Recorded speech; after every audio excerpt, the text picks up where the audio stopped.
said to him, I said, can you believe that's for sale? And he looked at me and goes, well, I think we should go look at it. And I was like, why? And he goes, to buy it. I think that would be cool. I think that would be cool. And I said, well, who's going to run it? He goes, you are. And I was like, what? I never ran a venue. I was a success coach for 12 years. I did not know anything about running a venue.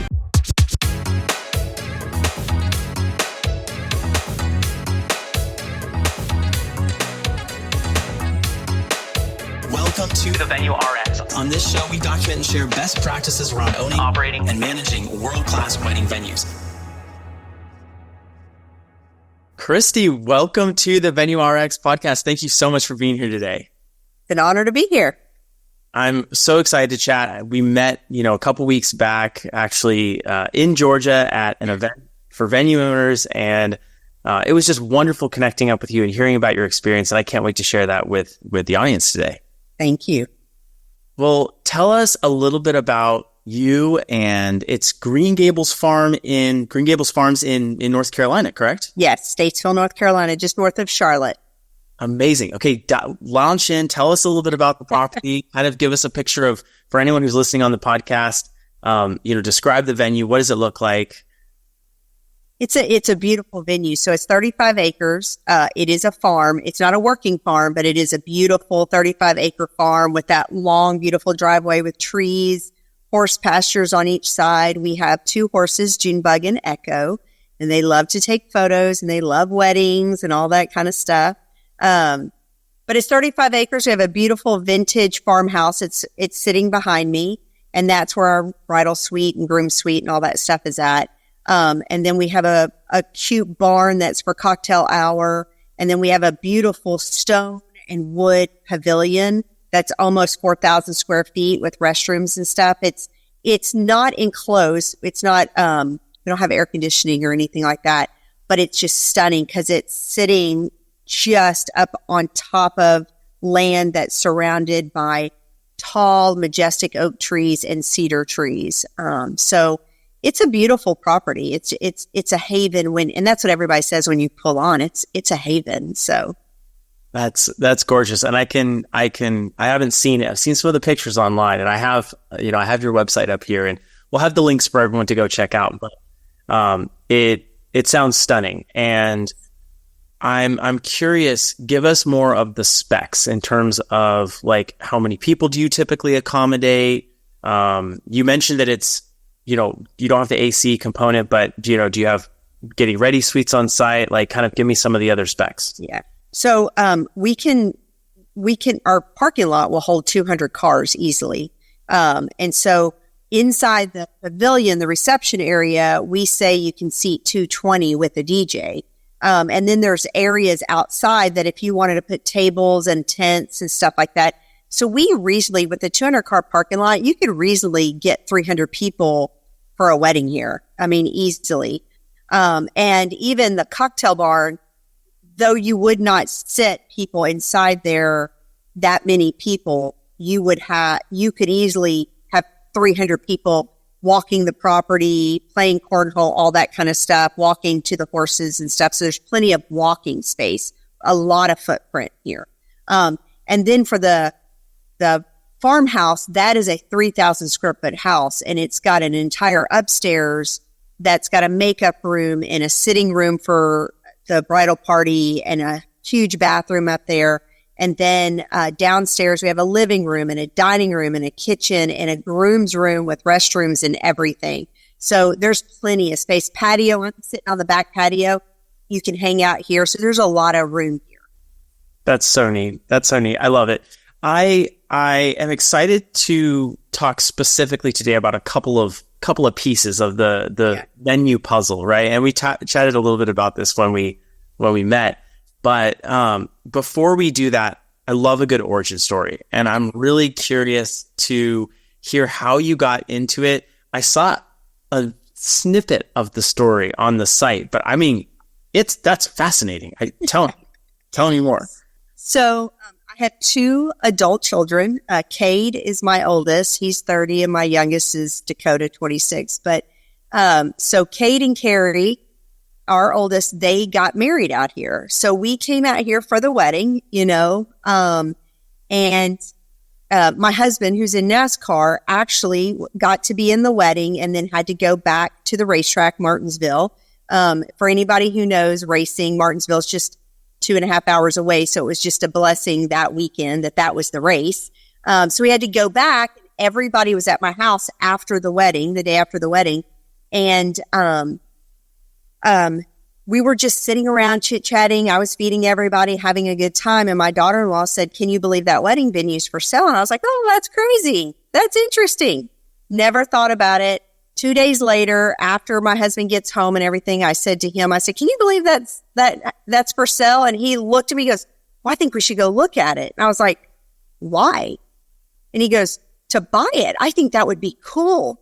When I'm done with racing, I think that would be cool." And I said, "Well, who's going to run it?" He goes, "You are." And I was like, "What? I never ran a venue. I was a success coach for 12 years, and homeschooled my kids, traveled with him, did all kinds of, I did not know anything about running a venue. So got into, I did my homework as a coach and figured out, can I do this? Should I do this? And then we pulled the plug and said, let's buy it. And we bought it. They got married April 10th of 21. We bought it. We closed on it July 15th of 21. And in that span, I hired a venue coach, which we all know, Kristen Benford.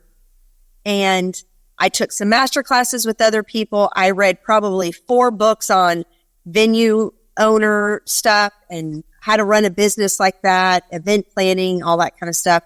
And we closed. I shadowed the previous owner who she only did about 6 or 8 weddings a year, and she had no market presence even though it was a venue, there was nothing going on. So I basically started from scratch. But that's the story. We bought it because hubby said, I think that would be cool. So we did.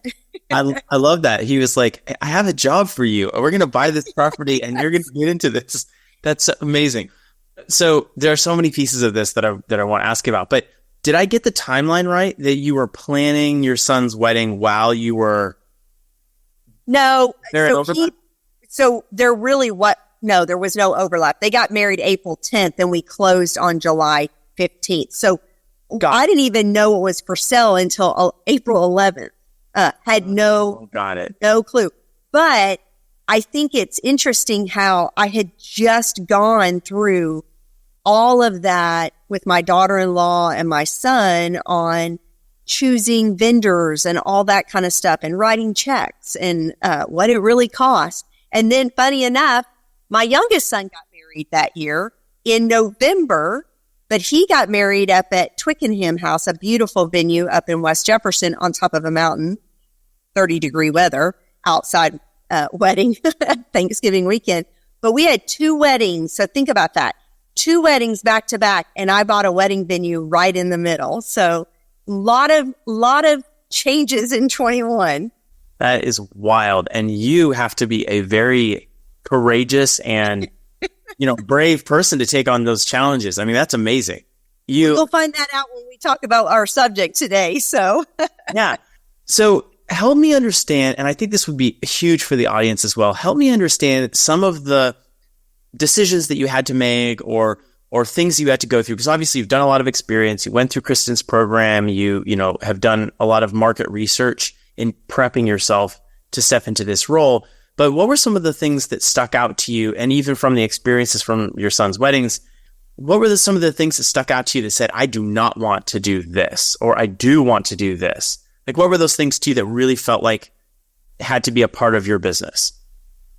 The coordination piece. So I knew that a wedding with no coordinator did not really go well.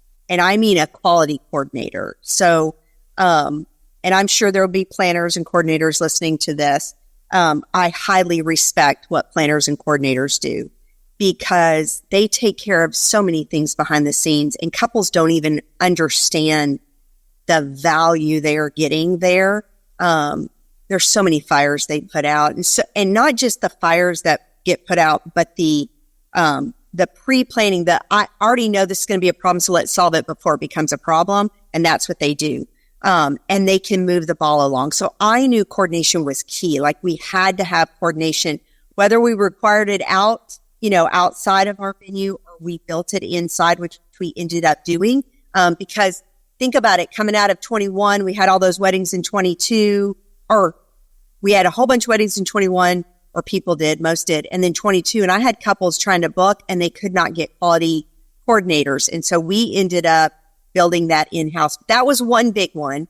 And the other big one was the vendor search, like just calling anybody, like building that vendor list was so key, to get to know people, quality people. Cause I hate to say it, there are some vendors, they'll take your money, but it doesn't mean they're going to deliver. Yeah. And then there's vendors who they really care. And I want to work with those who care about people, number one, but care about the venue and the team at the venue. And we're all working together. And so we have two clients. I say I have two clients. I have the couples and I have vendors. And so my job is to work with vendors and create a team with them. And you quickly find out who doesn't have a team ethic and who does in the vendors. And so that's what I knew going in that I needed to do. I needed to have in this, because I saw how the struggles other couples had, and in my own too, with not having those things or having those things and what a benefit it made when they had it. So.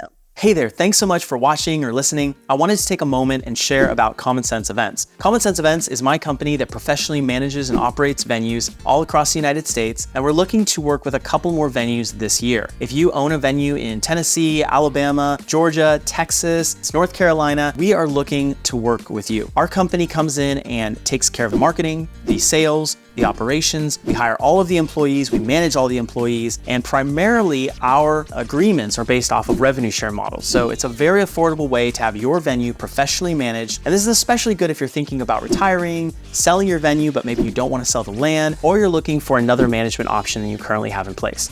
If you're interested in this, please reach out by email at venues@cseventservices.com, or you can also click the link in the description of this video or podcast.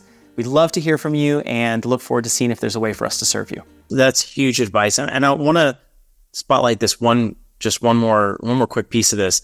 I'm curious for you, did the two wedding experiences where you were kind of involved in some of the planning of it, from a consumer side, was that more of a blank canvas model? Were these all-inclusive venues like, your venue, Green Gables Farms, when it started, was it all-inclusive or was it blank canvas? What was it like? It was Green Gables Farm was a blank canvas.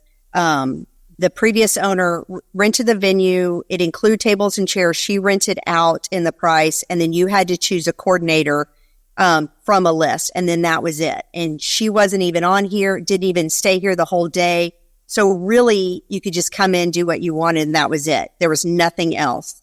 And those other venues, so my daughter-in-law got married here, and that's what she experienced. Had to have a coordinator, but they just came in there at the end, and my daughter-in-law planned everything else.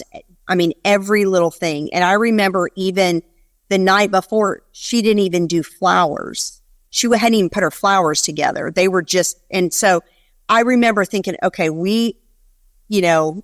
not that night, but I remember thinking the next week when we were talking about doing this, those little things popped in my mind. My other daughter-in-law, Twickenham House, they're more of they have a place, a mansion type thing you stay at. So we all stayed up there. We had our rehearsal dinner. You had to pay for all of that separately. You had to use their caterer, their bar, their planner. And so there was a lot of those pieces, but I remember my son and her calling me going, some stuff's not clear. I don't understand this. What do they mean by that? I can't believe how expensive that is. And so I learned from all of that. I just gleaned a whole bunch of information from that, which is why we continue to add things to what we do. And it's really, for me, I am not afraid of change, and I am a risk taker. So when I listen, and I do all the tours, and I do them on purpose because I want you to meet me. I want you to recognize you're getting me and my team, and I want you to feel confident that you're going to have a great experience here. And so part of that is knowing that we're going to provide what you need, but also I'm listening to what they're saying to me, and I'm going, okay, I've had 10 tours, and out of those 10, 5 have said this thing. 5 said this. I need to take that information and do some market research and find out, is that something I could add, or is that something I need to add? And so that's where I'm at on that. It sounds like you're a lot like me. Like you'll iterate maybe on the fly. Like if you have 10 tours, 8 of them are saying, hey, I really wish, the lake house was included instead of, I would pay more in the price if the lake house was just included. It feels kind of weird that it was separated out. That 8th or 9th tour, you might just say, yeah, and we're throwing in, Yes, absolutely. My venue manager goes, how many linens are we giving away? Because I'm like, oh, hey, if you booked in this month, we're giving we're going to pay up to $250 towards the linens. And she was like, I didn't know that was something we were doing. I'm like, as of today, we are. Yep. And I think it's so cool, the stage here, because you've been open for 2 years. Yeah. Right on the cusp, 2 years. Yeah. So that's such an exciting place to be, because you're still figuring out where is your sweet spot. And it's such a fun place to be. So I'm wondering also in terms of your market, because every market in the US is different. Something I'm really realizing quite a bit with the podcast. What is your market like? Are there more all-inclusives? Are there more blank canvas? What's the average price of the wedding, if you're aware of that? I feel like we are in a market that has everything. We have, you go down into Charlotte, you see a lot of all-inclusives down there. And I think that when you get further out, like venues like mine, because you don't have that footprint and that traffic. Now, people come out here because they want that haven, right? They want that quiet. And we're right off of a main highway, and we're 10 minutes from about 6 or 8 hotels. So you get the best of both worlds up here. And it's hard to find that when you go down into Charlotte, unless you have something. There are some venues down there that are absolutely stunning and give you the gardens and all that feel. But I find those are more all inclusive. And it's a lot of times because they have access to chefs down there and a lot more vendors that are in closer proximity. But you come out to me and I don't have as much, they got to drive up here for that, right? And so I find that most of the venues up here are a blank slate. Some have decor, like I have decor, but I have been told by many tours, nobody has the decor room I have, that how organized it is, how many pieces I have.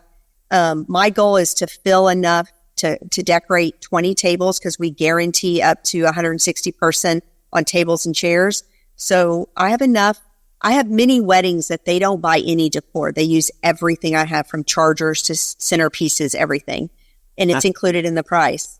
So I say up here, like if you I live in Statesville, north of Charlotte, about 35, 40 minutes north of Charlotte. You get Mooresville on north up to me, you're going to see more the blank slate, or we have a few additional things that we add you can do in-house, is what we find. Yeah. Christi, I'm curious, just like venue theory here for a second, if you will. Okay.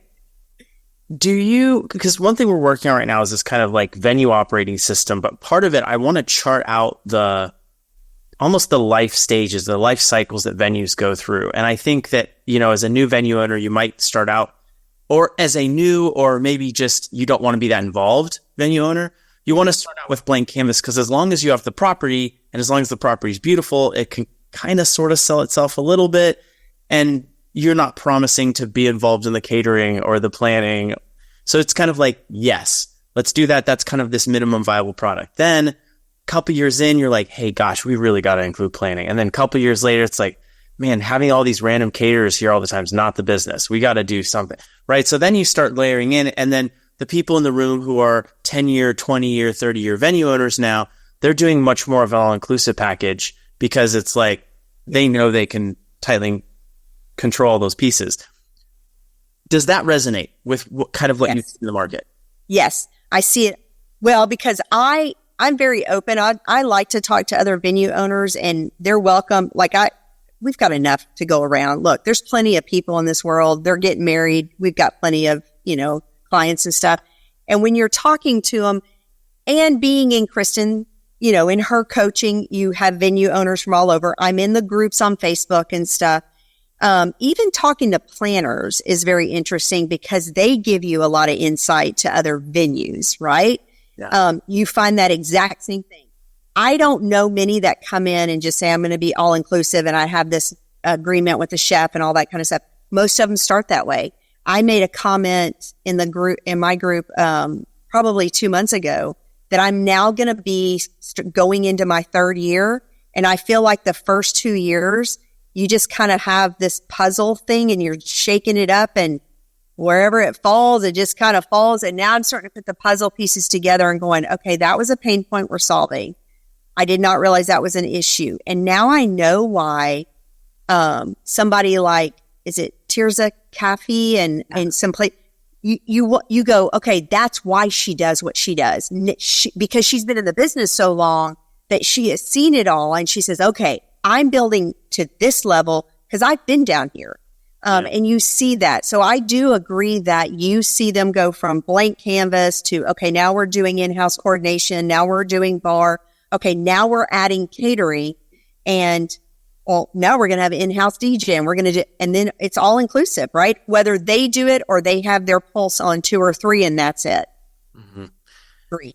Hey there, pardon the interruption. I wanted to share with you about WEVA. WEVA stands for Wedding and Event Venue Association, and it's a brand new association just for venue owners and operators that we launched last year. It's been growing quickly since then, and we would love to offer an invitation to you to be a part of it. WEVA is an association that is purpose-built for venue owners and operators to provide community, education, and networking opportunities just for our industry. We have a number of different resources, including networking, co-working events, local meetups, and all sorts of different things. We will be having a large yearly event as well. We would love to have you part of the community, so please consider joining. We do have a link in the description below, or we will be linking it wherever you're listening to this. So please click on the link, check it out, and we would love to see you inside of WEVA. You mentioned the magic word bar, and that's where we're going today. And meeting you and hearing kind of about some of your experiences, I can't wait to unpack this because I feel like the bar is such a popular topic to talk about for venues. It's a great way to add extra revenue. But it's also contentious because you're dealing with the county and you're dealing with zoning and you're dealing with getting bond and you're dealing with all of this increased liability, right? Give me your journey. Where are you at so far? Why did you make the decision to add the bar on so early in the game? Right. It sounds like one of the few things you did pretty quickly, right? Talk to me. Okay. So bought the venue in 21 in July, had the 5 or 6 weddings that the previous owner had booked, right? And then I am in the process of trying to book for the next year, right? And I booked for my first year, I think we had 20 weddings, 18, 20 somewhere. So I think I booked 20, but 2 of them canceled, how that goes. And so about mid-year, I started noticing, I think it was May of 22, I started noticing we allowed you to bring your own, you had to hire a licensed bartender. We had to get their certificate of insurance, but you could bring your own alcohol. And I wasn't involved in any of that, right? But then I noticed the day of the wedding, bartenders were late. Bartenders didn't bring enough supplies. There wasn't enough bartenders, right? You got a 150 person wedding and you bring 1 bartender and that's all that you brought. Then you have all this alcohol. I've got too much of this, not enough of that. I got friends running down to the Food Lion to buy X because we ran out. But we've got tons of vodka and tons of this, right? And then at the end of the night, when it came to pack up, we noticed that if you own that alcohol, for some reason you thought once the bartender left and we're packing up, you could just open those boxes up and start consuming before you left. Which ended up and we all have venue stories of people passing out and, oh yeah, they're going to get their car. No, they're not going to get their car. They can't even walk to their car. So that kind of thing. So then I started thinking, oh, I need to do this. And of course, everybody in my support group basically said, oh, you're asking for too much. This is too much. I'm like, this is going to be a big pain point. I'm just telling you, we need to do what we need to do. And I'll tell you the journey, what I did. But then it really did come to a head where we had an altercation out in the parking lot, because somebody decided they wanted to take their car the wrong way, in my venue. And my parking staff stopped them and they threw a fit, and then 10 more people got involved in it and screaming. And I had to go down there and use my Southern charm. And when my Southern charm did not work, then I got to raise my voice, and I solved it. But at that moment, it registered to me, we are not trained for this. Like, we're not trained for drunks. We're not trained for that. So I knew two things. I had to solve for the amount of alcohol being served and the control of that. And I am not a micromanager. I can't stand micromanaging. I want to go to your job and do it well. You're going to ask me to give 125%. I'm asking you to do it, but I'm not going to manage you doing it. But I also knew I needed security at every wedding that had alcohol. And I felt that if I required that, then I needed to have some control over the alcohol also. So back up to May, I was asking a couple other venue owners in my area, I know y'all do this. How did you do it? And of course, they told me all the horror stories of it, right? How horrible it was, how hard it was, blah, blah, blah, blah, blah. And then somebody came to tour my venue and brought their caterer with them because it was somebody they knew that, and I just struck up a conversation. They told me about this law firm in Raleigh that does this, the Beer Law Center, and they help venues get their beer and wine license. Okay. So I reached out. They were fine doing that. They had no experience on liquor, and they dropped the ball on my liquor piece. And I'll talk about that later, but they did phenomenal on the beer wine. So they sent me, I paid for them. I think I paid $2,500 to have them help me. And then I had to pay my licensure, which was, I think, about $1,000, somewhere in there, because I have the beer and wine and the liquor mixed together. So we were trying for everything, right? So they just sent me a list of everything I had to do, right? Go get yourself fingerprinted, go get yourself your background check. You have to go to the city and get these forms signed. The fire marshal has to sign these forms. So I did every bit of that, sent in photos. What was crazy was the aerial photos you had to do and the drawings you had to do of the property and where the alcohol was going to be. So there was a little bit of back and forth on that. And there's a time frame that once you get that paperwork started and notarized, you have to complete it, and got the beer and wine, no problem. But that took, I think I got the beer and wine in like 3 or 4 months when it was all said and done. So from beginning to end, 3 or 4 months, let's call it 4 months. And then the cost, you were at under 5,000? I was under 5,000, licensing and all the little bitty paperwork that you had to get filled out, notarized, and all that stuff. Yeah. The fee and all this. Okay, cool. Okay. Yeah. Awesome. Open up a bank account, put money in, all that stuff. So then it came time for liquor, and the beer law said, oh, you can't do it. And I said, but it says on there I can, that I'm a private bar now and I can get my liquor. And he goes, look, we've never done this before. We messed up, blah, blah, blah, blah, blah. So he said, what would you like us to do? And we went 3 months with them going back and forth with ABC saying, can't she be this? Can't she be that? No, no, no, no, no, no, no. And this guy, their firm had no interest in doing liquor because they were just beer and wine, though they should have told me that from the very get-go, that they weren't prepared to do the liquor. So I took all my information, I called the ABC and I said, what do I need to do? And they said, you've got to be termed a sports complex. And I said, okay. Well, no, actually, I didn't call ABC. That my other venue owner friend, that's what he had to do. So that rung a bell. And then I called the ABC and said, hey, can't I be a sports complex if I either put an 18-hole golf course on my property or 2 tennis courts? And they were like, well, yeah, as long as your city allows it. And I said, okay, so send me everything I have to have with that. And then I went to my city, Statesville, and I went to the planning commission. And I said, what do I need to do there? So this was Christmas of 22. And she goes, oh, you're going to have to go before the board and we're going to have to send letters out. We're going to have to do all this. It's a special.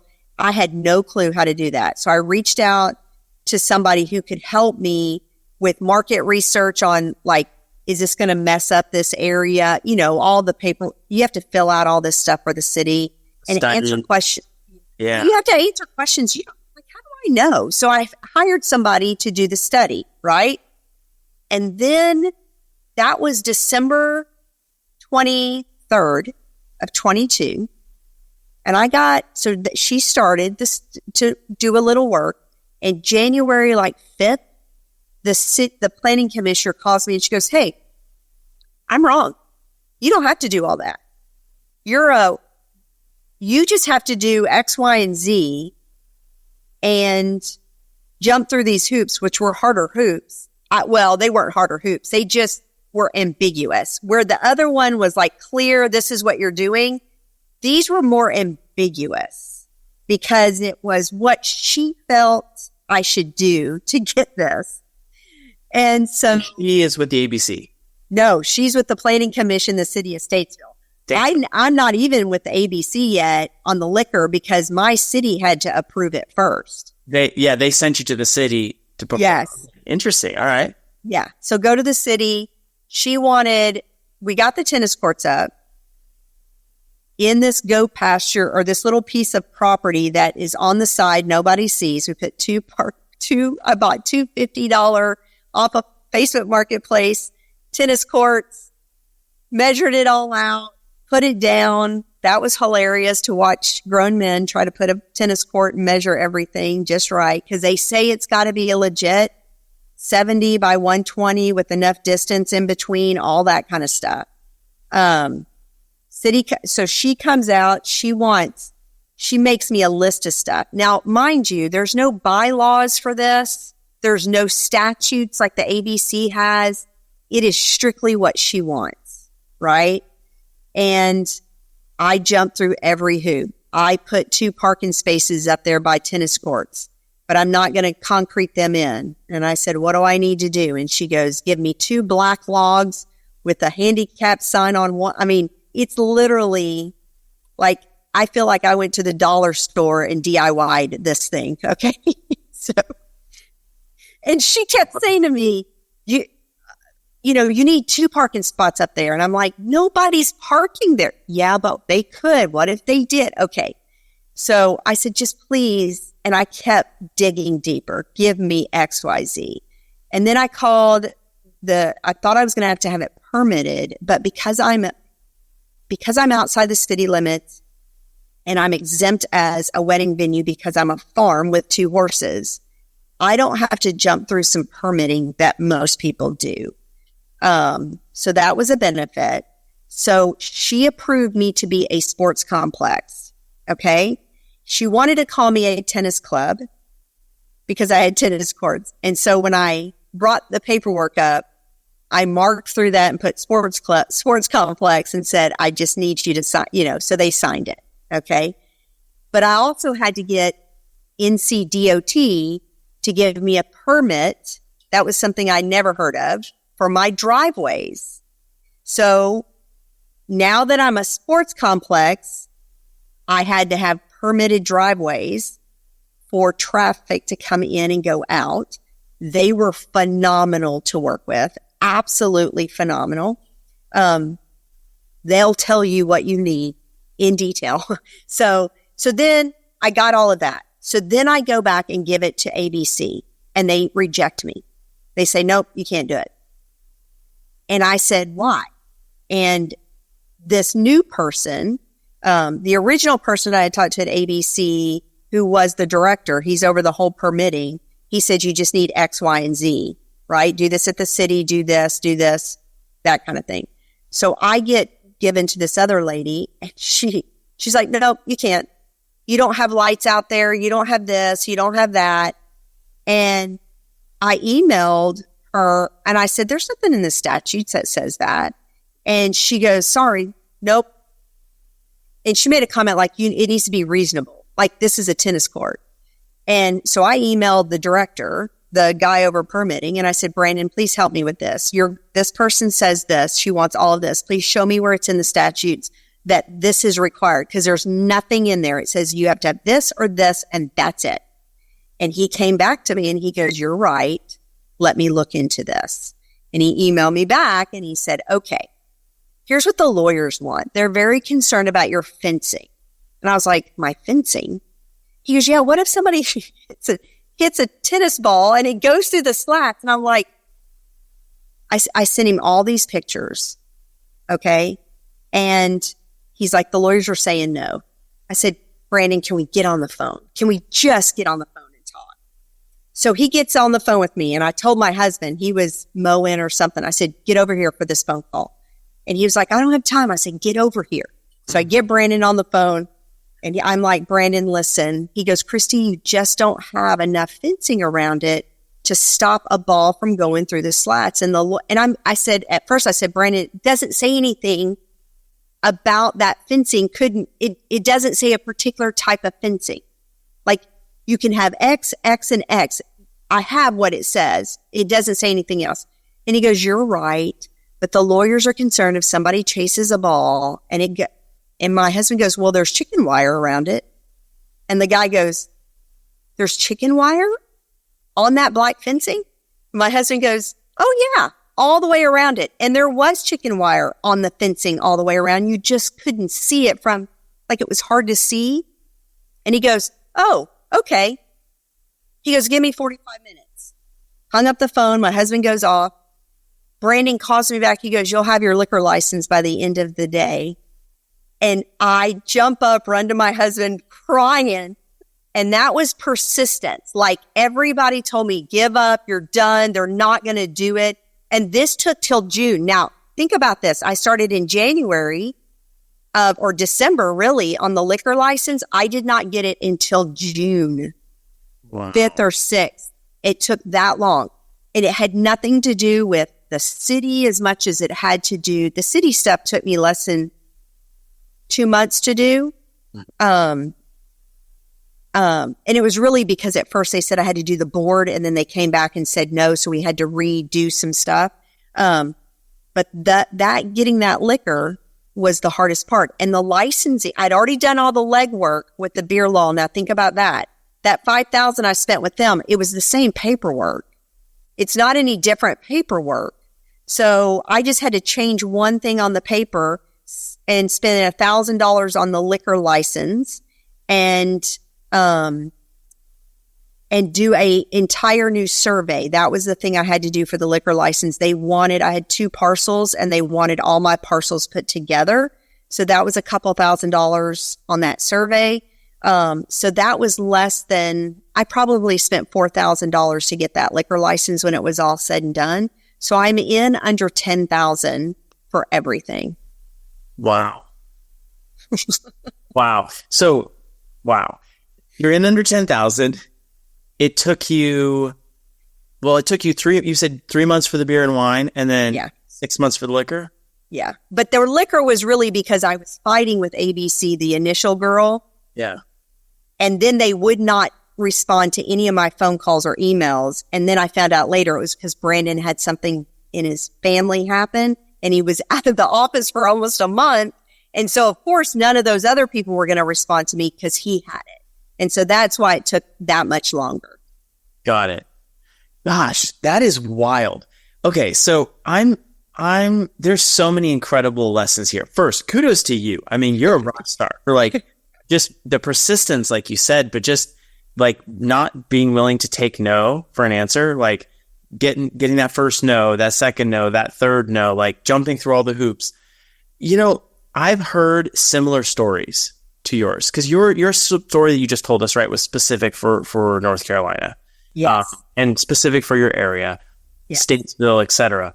But this same story plays out all over the country with California ABC, with TABC, with all of the different places, and they may be harder or easier to deal with. There might be a reputation, but this story of one agency talks to the next agency that says something different, that sends them back, that says brings a third one, that like kind of like that Spider-Man meme of everyone and everyone else. And then, I mean, so now you're a sports complex farm with like, you know, I love this. This is so great. So one thing that I want to just call out here, if you are a new venue owner or even considering buying a venue and your business plan revolves around the liquor as part of this, and you have to get it within a certain time frame or whatever, I would just hearing your story and hearing other people's stories, I would maybe not include that as part of your pro forma, because if you're counting on that, the revenue from that, and if you were counting on that after 3 months, right? Now you're sitting here for 9 months without that. So do you, after you've sat back and gone through this, so now you have it, what are some reflections? Like if you're consulting me and maybe I'm in Texas or maybe I'm in, you know, wherever, Montana, and I'm going to go through this process and I'm just like, Christi, look, just be my guide, be my encouragement. You know, what are some key takeaways from this whole process that you could leave our audience with if they want to go down a similar path?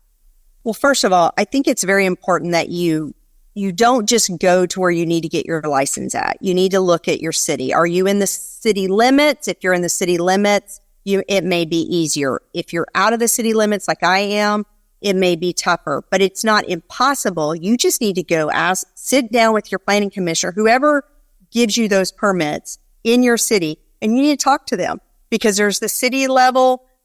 I don't think there's our city would be the same as the county level here. And then there's the state level. And so start there, get that information there. You know what? Let me back up. This is what I would want to say.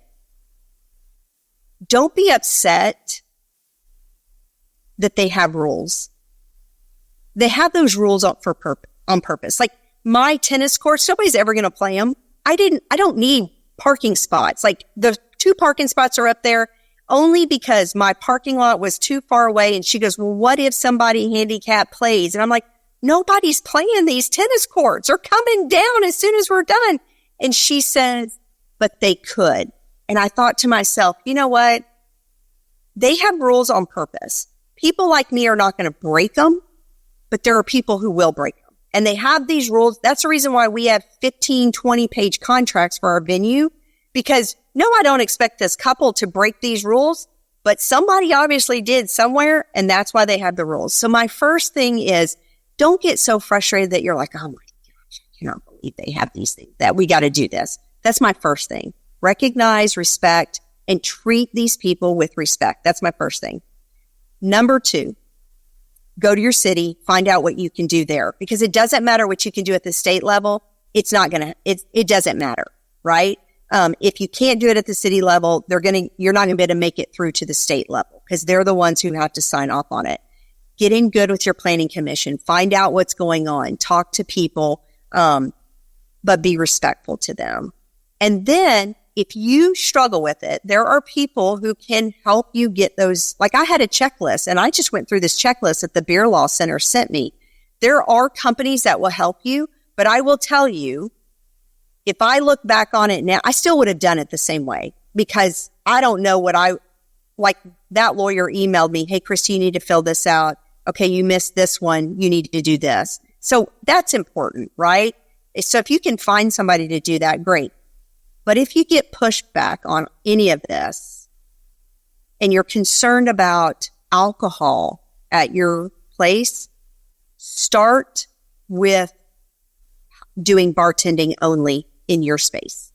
That's where I was like, okay, if I don't get any of this, what am I doing? I would have started with bartending. I'm glad I didn't know what that whole journey was going to be. Because I probably would have started there and then slowly went into this, but I jumped in with both feet. That's okay. That's kind of who I am. I'll clean it up afterwards. But I would start, if somebody says, I can't do this, my city is dry, or they were not letting me have a license, start your control with your bartenders. Say you can bring in your own alcohol, and we'll give you an alcohol calculator. We'll let you know how much you're going to be able to, you need to buy for your wedding. And then have a, contract for the bartenders. And then in there, hey, once it's packed up, it can't be served anymore. And you can make money off of the bartenders, and that whole service of doing that. That's what I would recommend to venue owners to, if you struggle with this, start there, see how you do as you're working that process. Got it. Because then you can at least have you're solving the problem for your venue while you're going through the process. So yes. There's not as much of that angst, like I have to reach the 9-month finish line to accommodate some of the different. That makes so much sense. Well, and I'll tell you one other thing. I think another thing you'll learn from that is when you start a bar. I mean, I'd never owned a bar. I'll be honest with you. I said from the very get-go, I'm never getting in the bar business. But if I had done the bartending, I would have had market research of what do people drink? How much do they really drink? What does this really take? Because there's a big piece of there's a lot to do when you are ordering alcohol. Like today, I stopped at the ABC store and bought $962 worth of liquor in my back seat, and I'm looking at every wedding going, how much of this do I need? How much of this do I need? And if you started with the bartending, you would already have that market research of what do people drink? How much do they drink in an hour? All that kind of stuff. So it's well worth it. Even if you never get your beer and wine, you will be a benefit, and liquor, you would be a benefit to your couples at your venue. I wanted to finish up with this question. Well, I have a question about your favorite and least favorite part about venue ownership that I have to ask, right? Okay. But a piece of this, what happens after? Right? What happened after? So you get the license, great. Now you're considered a bar, is that correct? I am considered a sports complex. Right, sports complex. So now you can go down to the ABC store, you can wholesale purchase liquor. So people think liquor is wholesale. It's not. Beer and wine, there is really no difference in the pricing, to be honest with you, when it comes to alcohol. You don't buy it cheaper. So my beer, wine, let's say, I buy a case of Corona for $26. Well, that's no different than what you're buying it, out at the store. But I'm going to turn around and sell it. Now, I consider my pricing dive bar pricing. So I sell my Coronas for $350 plus tax, right? So they're $374. That's how much I'm selling it for. I've got tier 1 beer and wine. I have tier 1, 2, and 3 liquor. Liquor, you actually in the state of North Carolina pay 7% more per bottle for the taxes, but they know that you're going to be selling it per 1.5 ounce, and they're going to make quite a bit of money off of that. So I don't like, it's cheaper for you to go buy a bottle of Jack than it is for me to go buy it for the venue. So where you make your money is obviously on your packages, whether you do package, whether you do consumption, whether you do cash bar. I offer all. I don't have minimums. I have other venue owners. You have a minimum. You can only do, but because I love helping people have the wedding they want to have, I wrote these checks for the bar, with my kids. I know how expensive it is. And so for me, I want it to be a little bit more customizable, and I don't want a minimum. But we've done very well. I made back that $10,000. My husband was floored. I made it back in, I think, three weddings. Oh. So it's, it will make money, but I will tell you this, it's work. It definitely is work. So yeah. That's incredible. That's such an amazing story. Thank you, Christi, for sharing that with us. You're welcome. And just like the detail you went in and everything, it makes such a difference, because it's oftentimes like feeling around in in a room, a dark room with your eyes closed. You don't have no idea where you're just going to the next thing that people are telling you. What's next on that checklist, like you said. And so some of kind of laying out the playing ground for people, I think is really, really helpful. So I appreciate that. Yeah, absolutely. The two questions that I ask everyone: what is your favorite part of venue ownership and, owning the wedding venue business? And then what's your least favorite part? And let's start with the least favorite so we can end on a high note. Okay. So least favorite is it's probably managing people, because that's just not my favorite thing to do. And I say it that way and I use that language. I love having team. I love coming on here and seeing when everybody's working and doing their stuff. But the managing part of scheduling people, and thank goodness I have a venue manager now that does all that. But just that, there's a difference. And I talked to my husband about this. There's a difference between a leader and owner versus somebody who just works, right? And you can't expect you're thinking this way and they're not thinking that way. And so that, I think, is my least favorite part, when you get disappointed by somebody who's been on the team for a while and you've just loved, or even vendors that you have just loved and then they just drop the ball. And having hard conversations does not bother me. I'm the first one that'll be like, nope, I'll say it. I'll apologize. Having a hard conversation or telling a bride that this isn't going to happen. I don't like it, but it doesn't bother me. I don't run from it, but it really bothers me when I get disappointed by somebody that said they were going to step up and do the right thing. And so that's my least favorite part, is some of the disappointment you see behind closed doors. Totally. Yeah. People management, 100%. Yeah. And honestly, for me, I share your sentiment on that. I think honestly, it's because I know myself too. And I know sometimes I can be lazy, or sometimes I can be, and so it is already a personal battle to, bring the best out of yourself and develop yourself. And then when you're doing that with people that they aren't necessarily on that same track of trying to make themselves better, and you see that for them, like you see that you want them to get better, you want them to go along, but they're not as excited about their own personal development as you are. That can definitely be a struggle. Yes, absolutely. What about your favorite part? Oh, there's so many. I literally get teary-eyed at the end of every night when I think about everything that got done here and the families that came through here and the joy at the marriage and then the fun at the reception and just the smiles on people's faces. And I'm a connector. I mean, that's what I do. As a success coach before, I connect things and help people see the possibilities and stuff. And so the height of this possibility, I mean, it's just, that's what the joy is. And so, I know there's a lot of venue owners that say, I don't want to be their wedding day. I want teams to be there. No, my favorite, I love being here on wedding day. It just thrills me. So that's my favorite. That's so cool. I love that. Well, Christi, thank you so much for being here today and telling us about Green Gables Farm and just your adventure with getting your bar license. And this has been awesome. I really, really appreciate you sharing with us. Anytime.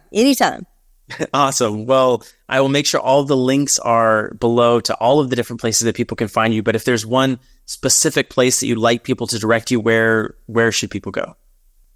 Just probably my website, Green Gables Farms. Both of those have S's on them, even though the name is not Green Gables Farms. It's Green Gables Farm. The website has an S at the end of farms. And my Instagram.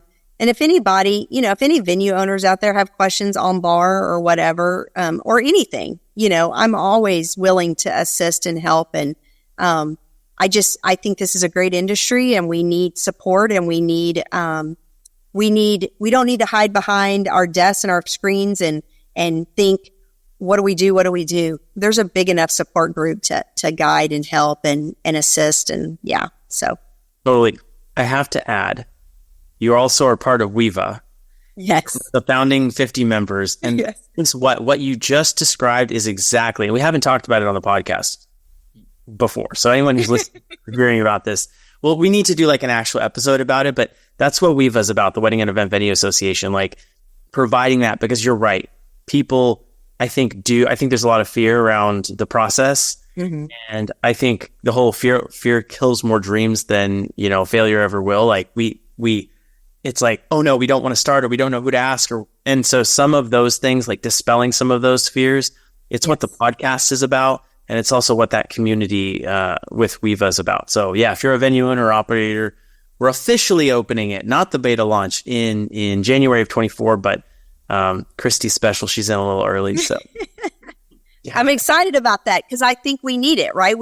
Everybody else has associations and all that kind of stuff. And we just didn't have we need that. We need a place where venue owners can come and not, for me, it's having that support, walk shoulder to shoulder and assist each other. It's very important, especially as we grow business and develop and, yeah. Awesome. I love it. Christi, thank you so much for coming on today. The pleasure. Thank you. Hey there, wanted to take a quick break and share a little bit about Common Sense Events and the consulting services that we provide. In the past year, Common Sense Events has been able to partner with several venues and provide consulting services around everything from marketing, sales, and operations. We've worked with families, helping smooth out operational hiccups. We've worked with teams to help their marketing departments book more events, and we've worked with sales teams to make sure they're able to have higher converting tours. So if that sounds interesting to you, we would love to have a conversation about that. You can contact us at venues@cseventservices.com. You can also just reach out on the podcast and send us a DM if this is interesting to you. But we would love to talk with you and see if there's a way that we can partner with you and your venue and help make your venue run smoother.